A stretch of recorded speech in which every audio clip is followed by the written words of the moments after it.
こんにちは、ソフィアです。今回はアパホテル&リゾート横浜ベイタワーに宿泊いたしましたので、その時の様子をお伝えいたします。こちらの横浜ベイタワーの最寄り駅はみなとみらい線の馬車道駅でございますが、私はちょっと用事のついでに桜木町駅から向かっております。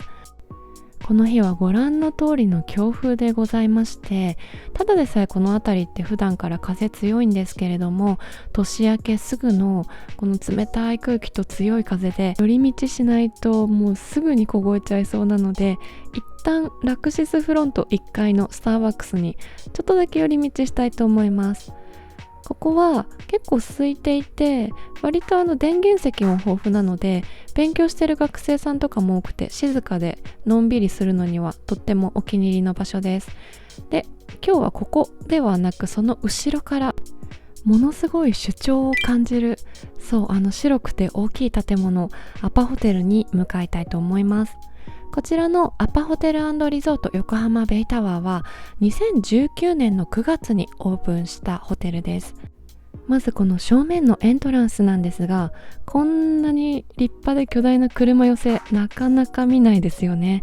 この車寄せの大きさからもホテルがいかに巨大であるかがもう伝わっていますよね。こちらは客室数が2311、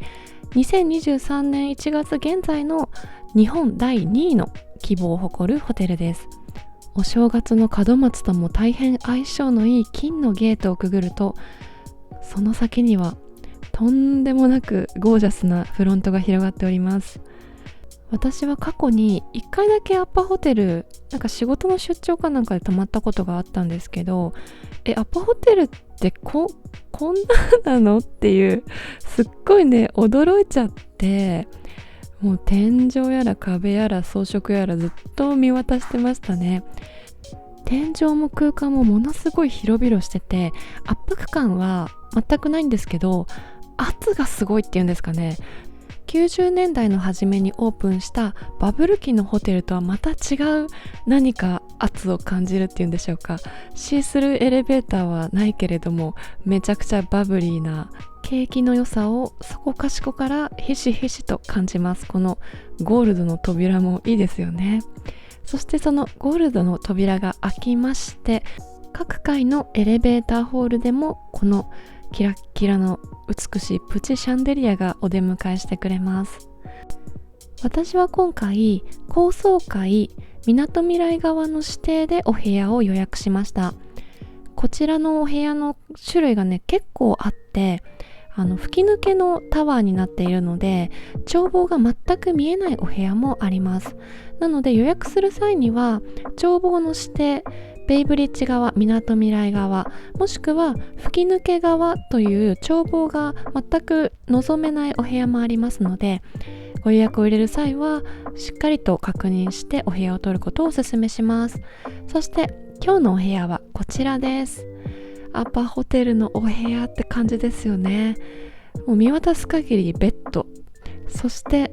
必要なものはぎゅっと詰まってるという効率重視という言葉以外では表せないお部屋でございます。お部屋の広さは11平方メートルです。一番スタンダードなお部屋で、シングルルームもダブルルームもお部屋の大きさそのものは全く変わりありません。さて、景色をご覧ください。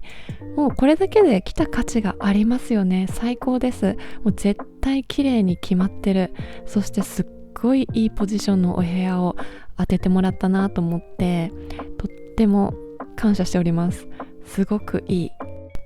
私が今回指定した高層階というのは一つ上の33階までで、その上34階35階は最高層階というまたちょっとグレードが変わるらしいんですが、もう全然十分な風景ですよね。ちなみに低層階は9階から21階までという一括りになっているそうです。それではルームツアーもするまでもないかもしれないんですが、ざっと見ていきましょう。入り口にはすぐアパのロゴ入りのハンガーが、そしてこちらには浴衣に合わせる斑点が置いてあります。大浴場がありますので、その行き帰りに着るために置いてあるみたいですね。そして姿見は結構スリムなタイプ。スリッパは2種類です。使い捨てのタイプと館内を移動するときに使える黒いスリッパの2種類が置いてあります。ベッドサイドには全ての照明がコントロールできるパネルと常備とちゃんと今回はつきました。電源や USB のポートもしっかりあります。そしてこの枕がアパのオリジナルのもので販売しているそうでした。すごく低反発でゆっくり沈むタイプとふわふわの綿のタイプと2種類あります。でこれ今ね、私腹筋を使ってなるべく滑らかにこの狭い空間を iPhone の狭い画角でどう収めるかに、尽力しております。見やすかったですか？でこのなんか情報量がねすごいんですよね。文字、そして文子社長みたいな感じで、なんかねちょっと目をスッと閉じて深呼吸したくなる、そんな瞬間があります。ないですかね？それでもね、やっぱり狭い空間ながらも必要なものはもう手を伸ばした先に全てあるっていう感じで、やっぱりちゃんと考えてものすごいコンパクトに収められてますよね。引き出しにはグラスやお茶、紙コップなどが入っていて、なかなか珍しい光景ですよね。ライティングデスクの引き出しにパジャマの浴衣が入っております。でお部屋にもドライヤーがありますね。ティッシュの替えが置いてあるのもアパっぽいです。でこのお水、今社長の顔描いてないんだと思ったら後ろ側にプリントされてました。やっぱりお部屋に入った瞬間にあちこちに人の顔がたくさん見えるとびっくりさせちゃうから、最初はちょっと裏側に向けておきましょうっていうルールなんですかね。どっちにしても私飲む時にお顔描いたで、あったってびっくりしたんで、どっちでもいいんですけどね。というわけでちょっと目が回りそうですが、ぐるりと回ってこんにちはという感じで、本当にお部屋はコンパクトです。11平米ってなかなかですよね。続いてバスルームはこんな感じです。コンパクトですがとっても綺麗で使いやすく整っています。私は意外とアパホテルの丸い卵型のバスタブが好きですね。私がこのバスルームの中でいいなと思ったのはタオルなんですけれども、見えますでしょうか？アパホテルのロゴが2色で刺繍されてるんですよ。ちょっとゴールドっぽいのとシルバーっぽいのと分かれていて、ここダブルルームなんですけれど、2人で泊まるときにこのタオルが区別できるのって結構いいですよね。かけるところもあんまりないので、ハンガーにかけといたらどっちがどっちか分かんなくなっちゃったみたいなことがなりにくいので、これすごくいいなと思いました。初めて見ましたね。私は今回シングルルームで指定して予約したはずなんですけど、なぜかダブルルームへのご案内だったので、たまたまそれが見つけることができてラッキーだったなと思います。せっかくなので遠慮なくお風呂に行ってバンバンタオルも使わせていただきたいと思います。ありがとうございます。あとこの美女のバスタイムボトル、美女である必要はないんですけど、すごく分かりやすいですよね。どれがどれなんだなってパッと見て一目瞭然なので、子供ちゃんが一緒でもこういうのいいのかなと思いました。でアメニティ、充実しているのはそうなんですが、一つ一つに格言みたいな言葉が添えてあって、これがなかなか面白かったんですよね。今日の全力が明日の最善を作るとか、すごいこれきっと社長の言葉とかなんでしょうね。私が一番好きなのはこれです。すべての過去を未来につなげ。めっちゃポジティブですね。何があっても未来を好転させていきましょうね。というわけでちょっとシュッシュしてみました。なかなか勢いのいいスプレーでございます。というわけでこの後は巨大な館内をまた探検しに行くんですが、一旦先ほど買ってきたスターバックスでおやつタイムを楽しませてくださいませ。雑談が入るのであんまりそこは興味ないっていう方は適当に飛ばしながら見てください。アメニティにも書いてありましたけど、ポジティブな言葉たち、何か社長か会長の言葉かなと思ってるんですけど、文子社長の最強のポジティブ思考が利益を生むっていうインタビュー記事を前に読んだことがあって、文子社長はとにかく元々の性格も相まってめちゃくちゃポジティブ、何でもポジティブに捉えられるお方らしいんですよね。たとえ自分に逆風が吹いたとしても、それは風であることに変わりはないので儲けもんだっていうことで、追い風が吹こうと逆風が吹こうと船は風が吹けば動けるのでそれでいいんですと、それもチャンスだというのが結構私印象に残っていて、なんか見習わなきゃいけないなって思ってるんですよね。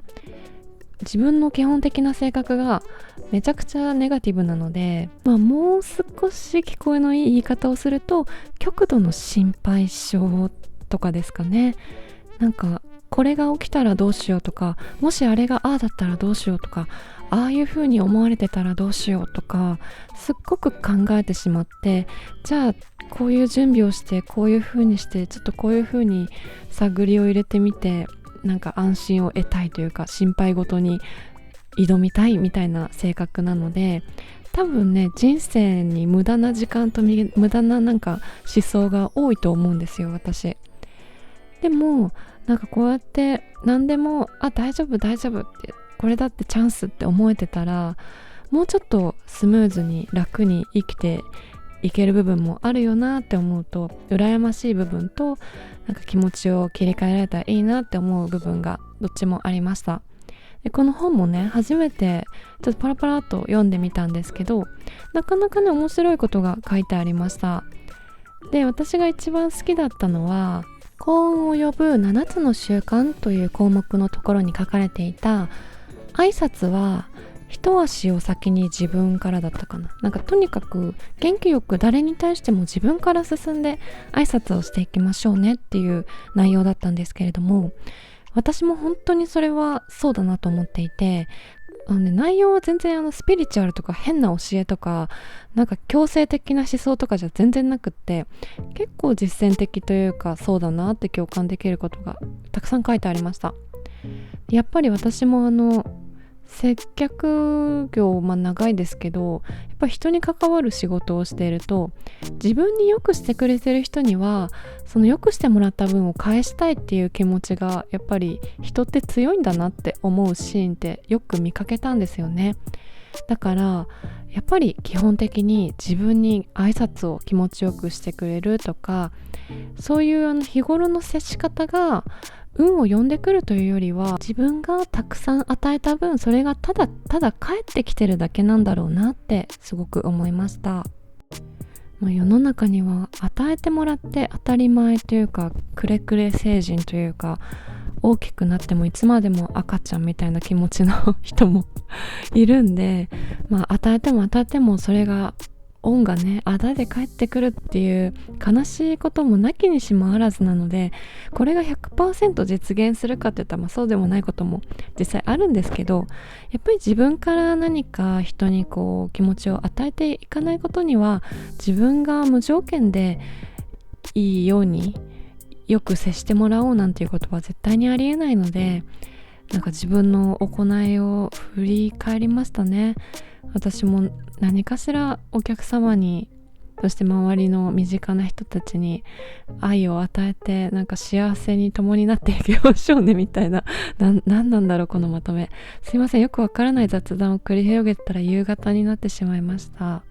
美しい夕暮れのタイムラプスは動画の一番最後にまた差し込んでありますので、最後までぜひゆっくりご覧になってください。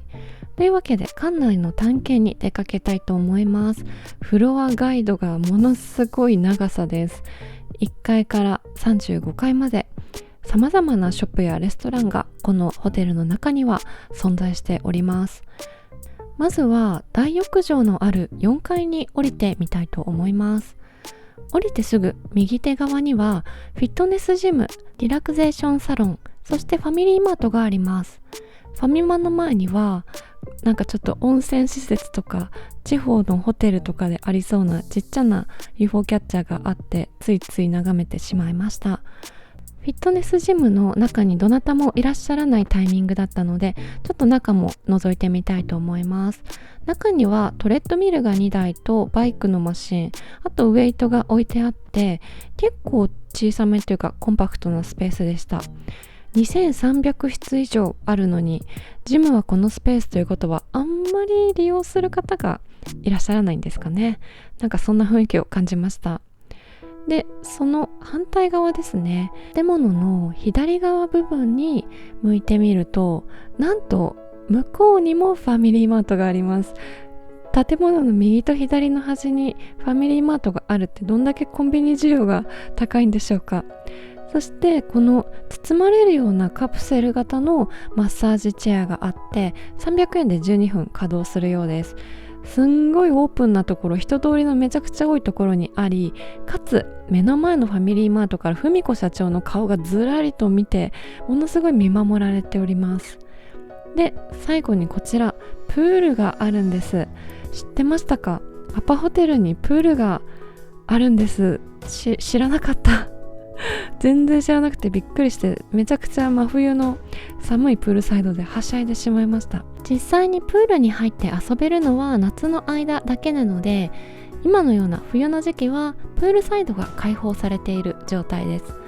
朝の9時から夜の10時までこのプールサイドは利用することができます。この目を洗う機会すごい懐かしいですよね。今考えるとすごい危険なものなんじゃないかと思うんですが、久しぶりに姿を見られてちょっと楽しかったです。で更衣室があるので、お部屋から水着を着て降りてくるという必要はありません。景色も結構よくって、ワールドポーターズや観覧車の方、それから大桟橋の方などベイブリッジ方面も見渡せて、穴場な夜景ビューなのではないかなと思いました。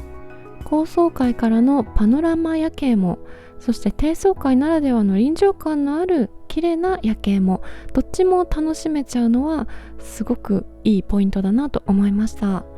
でこちらのプールはキリンレモンプールという名前で、キリンレモンのコラボプールというか、スポンサーなんですかね。水面からもその模様が見ることができました。下の階に降りていって、もう少しホテル内を探検していきたいと思います。一つ下の3階に降りてきました。3階にはレストランがあります。明日の朝食会場でもあるラ・ベランダです。こちらは今ディナーの前の時間でちょっと閉まってるんですが、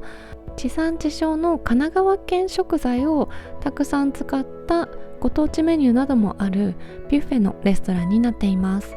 そしてその先に喫煙コーナーみたいのがあるんですけども、外のテラスに出るとこんな感じの夜景を見ることができます。普通の iPhone のカメラで撮っただけであんなに綺麗なんですよ。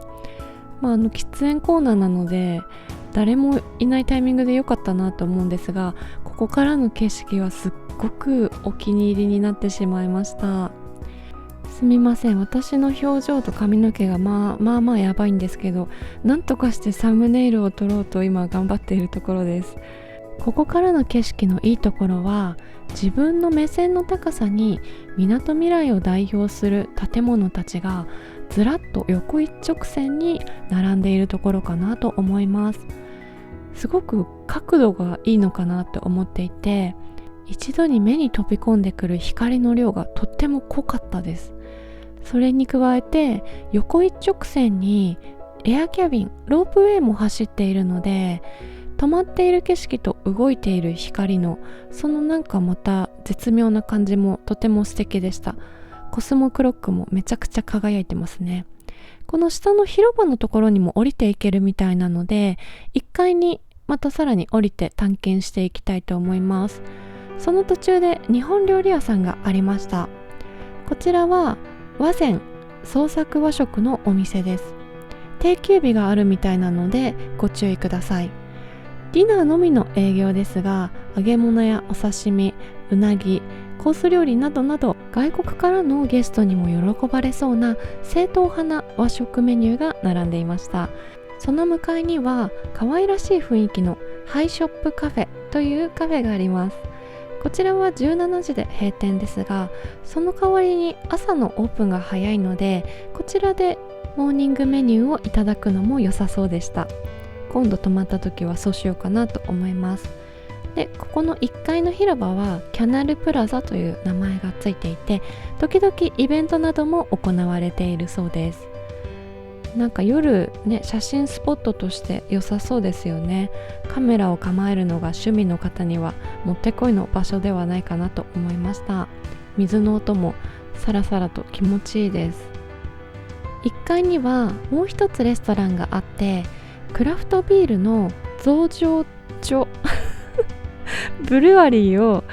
兼ね備えているレストランですね。全然言えません。どうしよう。増上所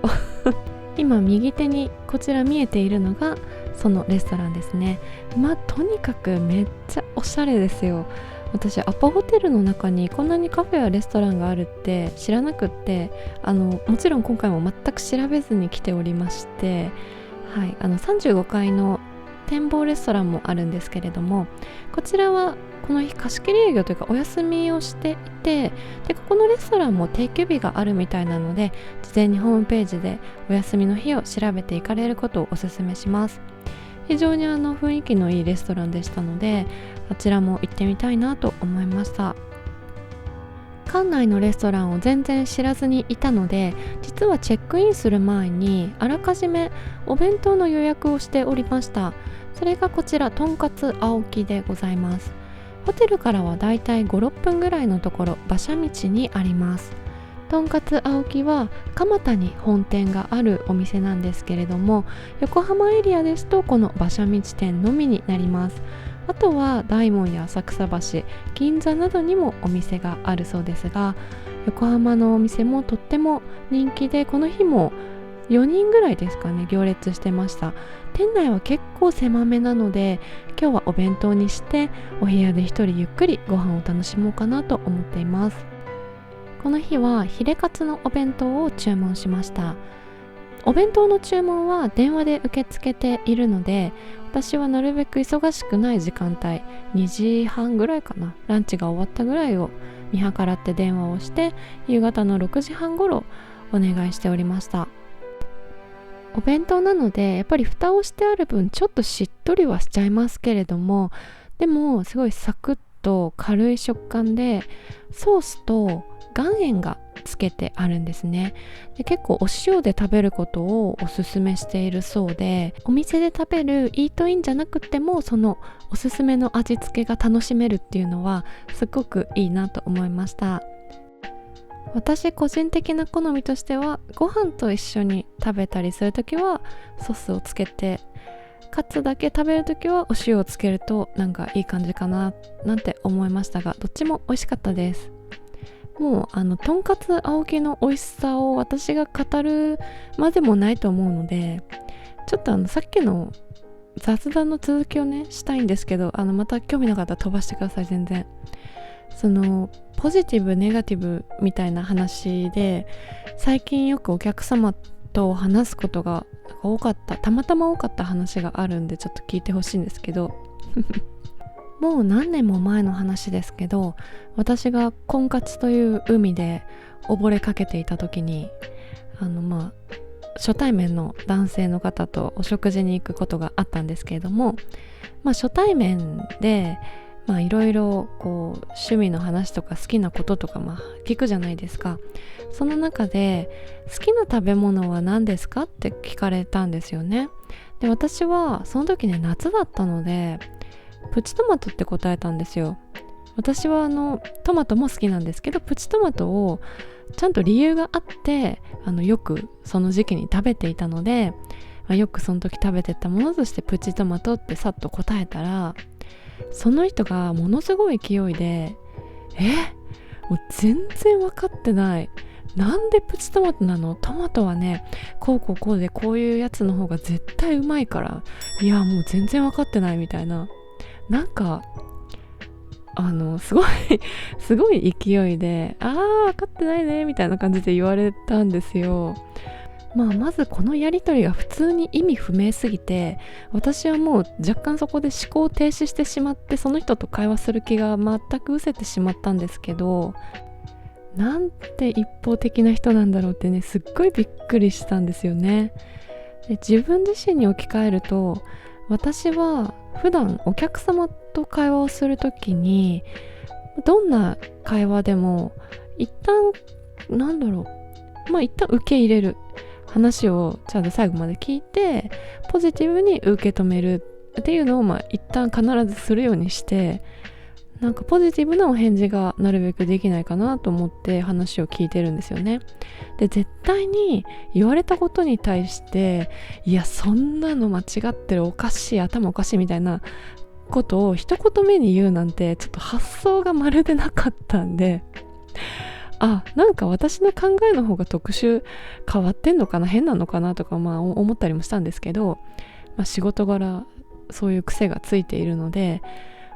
びっくりな答えが返ってくることも世の中あるもんだなとすごいね驚いたんですよ。一言目で否定する、話半分というか話も理由も聞かないでそうやってなんかいやおかしいっていうのはね、本当にやめた方がいいし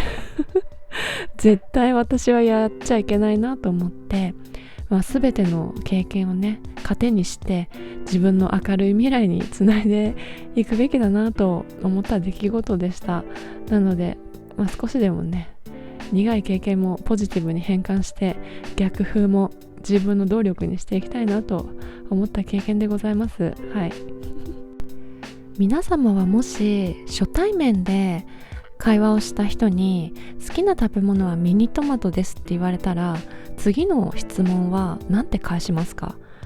私だったらってね結構考えるんですよ。そういう不毛な経験をした時に私だったらどうするかなって結構考えるんですけど、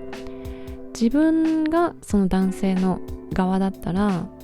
まずどうして小さい方なんですか、普通のサイズじゃなくてミニトマトが好きなんですかっていう理由を絶対聞きますよね。なんかそこからその人のこととかこだわりとか知れそうじゃないですか。あとはそうだな、じゃあ好きなものを買うためにお取り寄せとかしてるんですかとか、なんか今まで食べてすっごい大好物になるほど美味しいお料理とかがあったんですかとか、なんかその人のことを知りたいって思ったら質問しますけどね。間違ってもお前は分かっちゃいないみたいなことは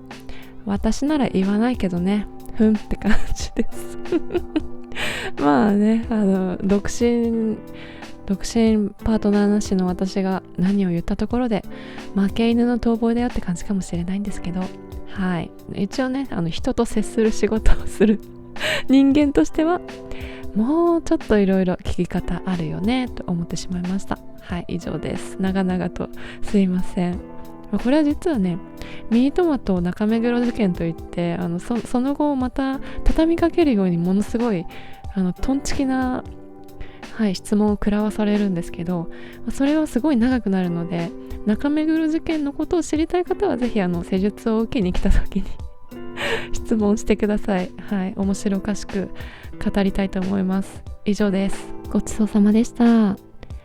それでは楽しみにしていた夜景をどうぞたっぷりとご覧くださいませ。私はさっきからちょっとくだらない話ばっかりしてますけど、このアパホテルの横浜ベイタワーすごく気に入っていて、アパホテルを侮るなかれという感じですかね。わざわざここを選んで泊まりに来る価値は大いにあるなとすごく思っています。一人で当日予約をしてもだいたい7000円前後ぐらいでお部屋ありますし、大浴場もあって素敵なレストランもあり、夜景も楽しみ放題ということで、この温泉もね深夜2時まで入れるんです。それもいいですよね。人工温泉ですが、お風呂の種類も内風呂2種類3種類かなで、露天風呂もあって、私が好きな寝転がってお湯に浸かれるそういう湯船もあって、とっても良かったです。寝る直前になるといろいろ荷物も広がってくるので、本来ダブルルームなので2人で泊まれるお部屋をきれいにきちんとしておくのはなかなか整理整頓得意な方じゃないと難しそうな感じはしました。というわけでおはようございます。これ朝です。夜明け前ですけれどもちゃんと翌日ですよ。というわけで朝ごはんを食べに下に降りてきました。朝は6時半スタートということできっちり6時半に降りてきました。アパカレーももちろん楽しめます。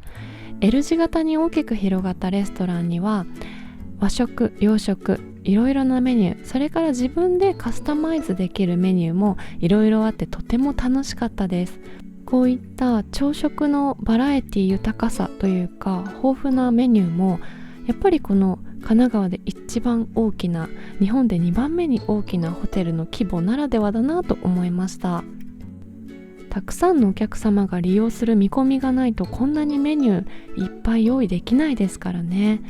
大きいホテルならではの良さかなと思いました。品数が多すぎて全てを網羅することは、全くできなかったんですが、私が食べてみてとても美味しいなと思ったのは、まず一つスタッフさんがミキサーで作っている豆乳を使ったバナナジュース、それがすごく美味しかったです。あとこちらの台湾の豆乳スープ、自分でお酢や具材を入れて温めた豆乳を入れて、ちょっとその酸で豆乳が固まってとろっとするスープ、この奥に映ってるやつですね。これがすごいね美味しかったです。ご飯とも合いますのでぜひ試してみてください。そして足柄抹茶を使ったソフトクリームもデザートに持ってきました。こちらのレストランはチェックアウトする前、お昼代わりに使うこともできるので、ちょっと寝坊してゆっくりブランチを楽しむのもとてもおすすめです。最後にコーヒーを一杯いただいてお部屋に帰りました。そんなわけで私の楽しかったアパホテル横浜ベイタワーでの一泊もそろそろ終わりとなります。今回はちょっと雑談が長くって退屈していませんでしたでしょうか。最後まで見てくださってありがとうございます。お部屋の環境重視の方にはこの狭さやもろもろ情報量の多いお部屋というのはちょっとしんどいかもしれないですけれども、普段なかなかこういったビジネスホテルのチェーン店には泊まらないという方でも、ここはぜひ一度、物は試しと言ってはなんですが、足を運んでお泊まりになってみるのもいいんじゃないかなと思います。私はすごくお気に入りになりました。またちょっとお部屋タイプが違うところにも泊まりに来てみたいなと思うくらいです。今回も最後までご視聴ありがとうございました。もしご興味持っていただけましたら、チャンネル登録やコメント、グッドボタン、ぜひぜひよろしくお願いします。それでは次の動画もどうぞお楽しみに。またね。